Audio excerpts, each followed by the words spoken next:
It's no secret the Yankees desperately need his offense back, who are struggling offensively and especially at that shortstop position. If Jeter returns after the All-Star break, he'll be a nice addition to the Yankees team, who's already 5 games behind Boston in the AL East standings. The winner of the party in the Pocono 400s will have various obstacles to overcome. Besides the fact that this racetrack is designed like a triangle, they recently just got done adding new additions that will make this track even more challenging for the drivers.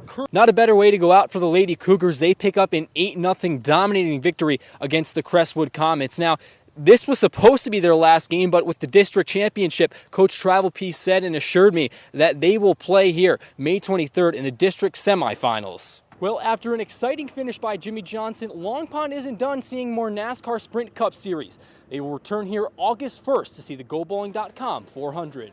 Well, in one of the coldest days recorded in the month of May, the Hazleton Cougars fall to the Berwick Bulldogs, score of 7-5. Now, a crucial moment came with the Cougars at bat in the 6th inning. They had runners on first and second.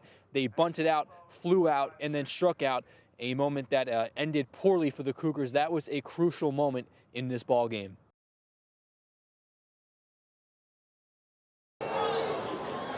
The reception of Alex Rodriguez was in question. How would Rail Rider fans feel about the 38-year-old Yankee who allegedly took steroids during his career?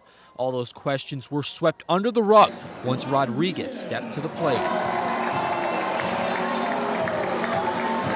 I'm excited. I mean, we can't get ahead of ourselves. You know, we still got another big challenge, which is the last 3 days. And I just want to make sure I stay in the moment, stay focused, and continue to take one pitch at a time while I'm here. Those cheers you were wondering about, they got louder. In his first at-bat, Rodriguez connected with the first pitch fastball and drove it all the way to the warning track in center field. And then in his second at-bat, A-Rod drove that ball to the same spot, this time just a few inches deeper, for a home run.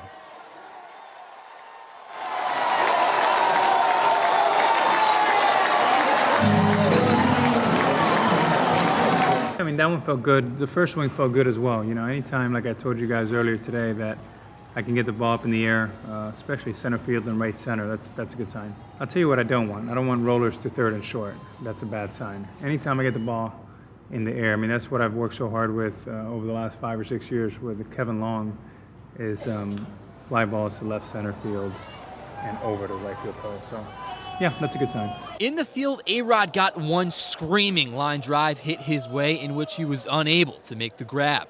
That was all the Yankees' third baseman saw. It is still unclear what his role will be back in New York. You want to get as much action as possible. I mean, as many at-bats, as many ground balls, as many opportunities to run balls out. Hopefully, over the next few days, I get some ground balls. Now, A-Rod's suspension may be put off until next year, according to MLB. So if A-Rod can come to the Yankees and be a spark plug, that could be a huge addition to a Yankees team who is already 6 games out in the AL East standings. I'm close to 38 now, so just trying to get a little smarter, a little bit more conservative. I think the 20 days was something that was good for me, because I knew that there was a timetable, and you couldn't rush, and I think that's important in a process like this. If Rodriguez can step into his past form, batting around .270 and hit a home run here and there, it will be a boost, no question, for the Yankees. But the bigger question is, will it be enough to power the Yankees into the postseason? Mike Madry, News 13 Sports, Music. All I do is drink and smoke. I'll never take it that far. It's not every day that locals get to see a former starting point guard for the Boston Celtics speak at the Marian Catholic High School, but residents did just that yesterday. This speech wasn't about how Chris Herron glimmered in the NBA. Actually, it's quite the opposite. You know, over the last 3 years, I've traveled all across the country. This is actually my second time back in this region. I've spoke at Jim Thorpe, here tonight, Stroudsburg, Hatterboro, Horsham, a lot of communities within a certain range. Chris Herron was a projected first-round draft pick in the NBA during the early 2000s. He was featured on Sports Illustrated magazine as a gifted, aspiring athlete during college. However, that all changed for Herron. Battling multiple drug problems, Herron became sick with his addiction, forcing an abrupt halt on was once a prosperous NBA career. Anything can happen with a few bad choices. You know, I I had no idea that one pill would put me on heroin for 8 years. And that's my message to a lot of the kids. Herron spoke for over an hour, sharing stories with the audience that were emotional, jaw-dropping, and inspiring. He now funds Project Purple, a foundation established trying to push people who may be sick, battling an addiction. Herron hopes his story can open eyes for everyone, and his message was clear. Herron says the first step in the road to recovery is getting help, and life after addiction is well worth the battle. Get help. Life gets easier. The beginning is rough, but the doors that open in the life you can live is second to none in recovery. Chris Herron made it. It's a true blessing he's here. During his Bramley days battling addiction, Herron says he died 3 different times. Herron notes he's been sober since August 2005. Along with his foundation, Project Purple, Herron wants to make a difference and help out anyone he can, not just battling addiction, but as he says it, battling different struggles in life itself. If you want any information on Project Purple, you can visit goprojectpurple.org. Mike Madry, News 13, Hometown. Hey, what's going on? I'm Mike Madry, filling in for Fred Barletta. Well, the Lady Cougar softball team has surely had a memorable season. Not to mention only 1 loss during their campaign. They haven't shied away from drama the whole season, especially in this do-or-die situation they've been in. Wednesday night was the same story up against Williamsport. One thing's for sure, the Lady Cougar softball team sure loves drama. Bottom 6 we go. Becky Demko on the mound, no score when Alexis Bauer ropes a single down the third base line. The Lady Cougars would find themselves in trouble, but the trouble would shift towards Williamsport's way. Demko, wild pitch. Megan Horn takes off to score, but Demko applies the tag and Hazelton escapes the jam. Coach Bauer, not a happy camper. Score remains at 0. But that was only 1 out, and the runner from second would move on the wild pitch. So next batter, Sam Fisher, she would pop out, and then Demko on a 2-2 count gets Kayla Moore to strike out. Top 7 we go. Bauer on the hill facing Michaela Brody, and Brody rips a single past Michaela Brower. She would advance to second on a sac bunt, so key situation in the inning, 1 out, and Brower flings it past her catcher. Brody moves to third. Keep in mind, Becky Demko was at bat. Would she keep the Cougar season alive? The answer, yes! She drills one to right field long enough to plate Brody, and the Cougars take a 1-0 lead. We head to the bottom 7th. Last chance for the Millionaires to make a comeback, and with 2 outs, Demko would get Tiana McCormick to line out. The Cougars are moving on, folks. Here's the MVP of the game talking to News 13 afterward.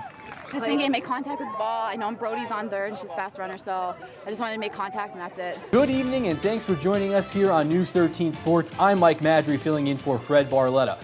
Well, really, where to start today? So many exciting finishes in professional sports, and I guess if you're a Boston fan, most of that excitement came your way between the Red Sox and Patriots. How about a little salt and poppy? Detroit, Boston, ALCS Game 2 last night where the Red Sox looked to pick up some momentum, down 1-0 at home in the series, and they would pick up a much-needed win. David Ortiz delivering the game-tying grand slam in the 8th inning, and it would be Jared Saltalamacchia stepping up with the game-winning hit. The Red Sox pick up the W, and the series tilts back to Detroit. Exciting stuff last night in Fenway. The Crestwood football squad started off scorching last season. They lost their opener against Berwick only to rattle off 6 straight wins. The Comets can only hope they start off as strong as last season. The only thing they would probably like to do differently is finish off teams heading down the stretch. The Comets are coming off a season in which they went 5-0 on the road, and if it wasn't for losing 3 out of their last 4 games last season, their outcome may have turned out differently. The Comets are led by junior quarterback Jay Popson and junior standout running back and linebacker star Frankie Eideldinger. But we'll need these two at the top of their game in order to live up to the expectations they've set for themselves. Taking a quick look at the Crestwood schedule, and their first 5 games will open up at Berwick in what should be a packed house at the Berwick High School. Last year, the Comets lost 48-21, which opened the season for Crestwood and the Bulldogs. Their home opener up in Mountaintop will unfold on the 13th of September as Coach Myers looks to prepare his Comets for a successful season.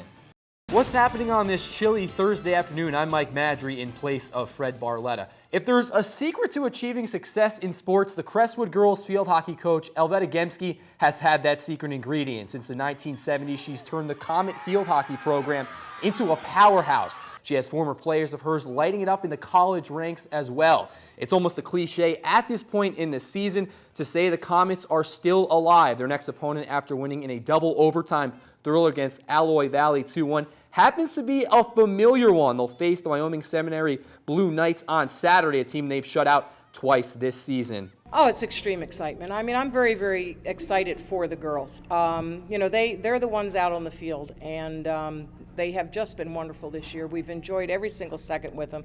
They're a wonderful group and a lot of fun, no matter what happens. You know, we're just really thrilled to be, you know, their coaches and to be around them now for what's amounted to 3 months. So we're very, very excited and very happy for them. Captain Morgan Kyle is just another example of what this Crestwood organization can produce. She scored the double overtime goal to send the Comets to Whitehall. The soon-to-be D1 athlete already knows what it's like to play in a district championship. Absolutely excited about it, but we're also confident because we were there last year and we're used to the feeling of nervousness and excitement and being prepared and everything. If not for Marissa Surdy and her game-tying goal with minutes left in the second half, the Comets may not even be playing for that district title. Surdy credits the team chemistry as one of the reasons her team has achieved success thus far. I think it's because we work so well as a team. I mean, we've been playing with each other for a lot of years, so we're kind of comfortable with how we play with each other. Another girl, Captain Mari Kronauer, was just a big contributor to the team, not just all season, but when it mattered the most. Kronauer assisted Kyle's game-winning goal on a tic-tac-toe-like play. For the two captains being able to coexist together, that has proved to be a nightmare for opposing teams. We have won every game this year and have practiced so much and have tried so hard. And we just really work as a team. We're not yelling at each other. We just play calm. And I think we deserve it because of all the hard work we put into it.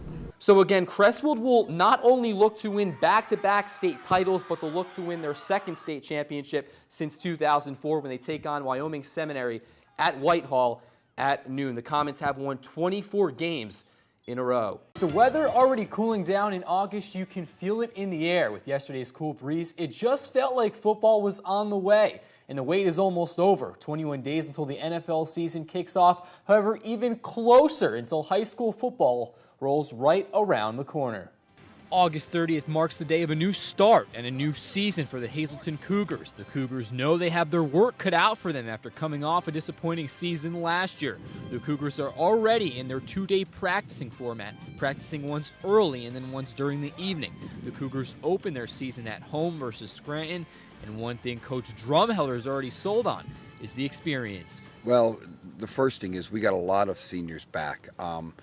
You know, they've been in the games before, sophomores and juniors, and right now we're getting great senior leadership from them, and their attitude is great, and they're just working very hard.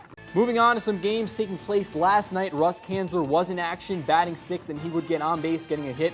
He finished the night 1-for-4 in Indy's 6-1 win over Rochester. Lehigh Valley was successful in beating former Blue Jay stud Ricky Romero as they take the 5-1 win. Here's what's shaping up in the minors tonight. Derek Jeter will look to continue his rehab start with Scranton. Jeter should start seeing more time and may get pushed harder in this second game. He will see the Pawtucket Sox at 7:05. The big question is, will this be Jeter's last rehab start in Moosic? Also, Russ Kanzler is in action. The Indians take on Rochester at 7:15, and the Iron Pigs look to pull off back-to-back wins against Buffalo. Some Major League action unfolding last night. Let's take a look at some of these scores. The Phillies shocked the Rockies after Dominic Brown singled that walked the Phillies off with the win. And in New York, the Yankees are staying hot. Andy Pettitte, the old guy, getting it done, shutting down 6 innings against the Jays. Yankees win 5-3. So here's what's in store tonight in the MLB. The Yankees opening up the series against Tampa Bay. It will be Kuroda versus Archer, start time at 7:15. This could have huge playoff implications on the line in Tampa. The Phillies will be moving along in their series as they face Arizona, and Pittsburgh still staying put in San Fran, start time 10:15. High school sports were in action yesterday at Wright Township Park in Mountaintop. Crestwood taking on the Cougars in some girls tennis. Awesome weather up in the mountains as well, and the Cougars in a close one were defeated as the Comets were able to take 3 of 5 matches, beating the Cougars 3-2. Staying course on some local sports as well, we have some golf scores to report on. Yesterday, the Cougars were unsuccessful in picking up the win against Berwick. Berwick defeating Hazleton 165-170. Hazleton's Rich Gowell shot 40.